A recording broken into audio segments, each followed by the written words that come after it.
Records helped identify a woman whose body was found in the Sam Houston National Forest. And though police have identified a suspect in her death, that man is not in custody. ABC 13's Tom Abrams joins us with reaction from the woman's father, Tom. Eric, Felicia Johnson had come to Houston looking for work just after she turned 24 years old. Then she disappeared. Now, some 10 months later, authorities confirmed they found her remains. Felicia Johnson disappeared in mid-April after looking for work at an adult nightclub in Northwest Houston. Her father, Kevin Johnson, said today he knows why she was finally found. The reason why her body has been found is so she can return to get justice for herself. And this is the first piece of the puzzle that's going to allow for law enforcement to do their job and bring these guys to justice. 10 months ago, her father told us a private investigator recovered her bloody phone some 5 miles from where she was last seen. And while Texas EquiSearch found nothing, a month later, police seemed to zero in on a suspect. And in June, they charged CHUKWUEBUK NWOBODO. Our search found no criminal history for NWOBODO. But the charging document outlines what police believe is tremendous evidence that he hired a car to bring Johnson to him, that he killed her and then disposed of her body. The document also reveals that after her disappearance, NWOBODO entered the following searches into a computer. Can bleach destroy DNA? What does bleach do to blood? Most forested part of Houston. How to delete your history completely. How to be a serial killer. And 15 cheapest places to live in the world. February 7th, a contract worker for TxDOT located remains that today authorities confirm belonged to Johnson. She was just 24 years old. If anybody knows anything, come forward, please, because that will make the family feel good that you guys are trying to help to get justice for Felicia. NWOBODO is not in custody. Police are searching for him. According to court documents, here's the timeline Houston police homicide detectives have laid out. On April 16th at 2:56 in the morning, Johnson is last seen at the Intercontinental Hotel at the medical center. She gets into an Uber HPD says was ordered by NWOBODO.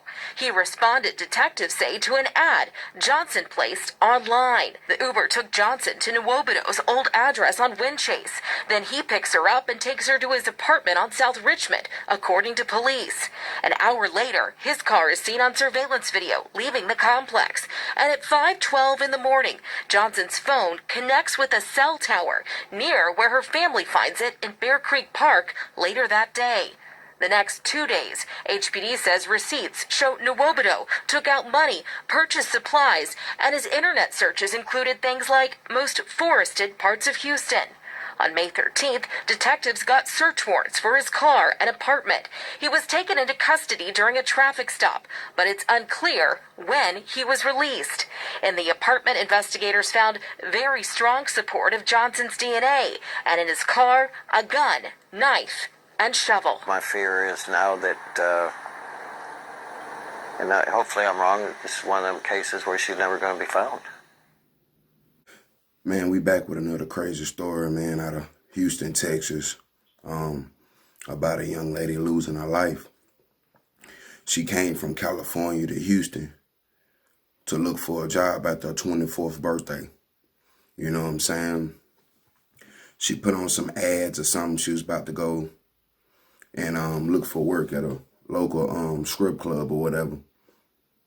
And, you know, in between that time, she met this guy, you know what I'm saying? And the first sign from this situation was, you know, he sent her to his old address, then picked up. That was already a sign right there. You on some scam type shit. You on some demon type shit. Like I said, you know, this happened last year, you know, and they just not found her body a couple days ago. Well, the upper part of her torso. So like I said, this just another crazy, senseless crime, man. About you got to watch the people you meet online, watch the people, you know, you just meet on a daily basis, because you never know where they head at, what their mindset is, what their goal is.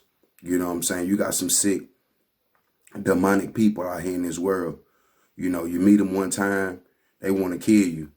You know, he supposedly paid her $500 for an in-person meeting. So, you know, I don't never know nobody who's going to pay $500 to meet you in person and don't want nothing in return, just to meet you and sit and talk to you over lunch. Come on now. That's crazy. But like I said, her body had been missing for a while. They still ain't caught Buddy. He's still on the run. See what I'm saying? They caught him one time, let him go. They didn't have enough evidence. But now her body done came up. They been found the bloody cell phone and everything. He slung out the window, allegedly now. But, you know, they got him for murder charges right now. But like I said, this can happen to any woman, you know what I'm saying, any man, you know, anybody. You know, when you're around somebody you really don't know, you know, you don't know what type of time these folks on, what type of mind frame they on. You know, they good at first when you first meet them. That's like a functional addict. You know, you good, you really got real demon shit inside you, but, you know, you can keep it functional for the time until you just let it break loose.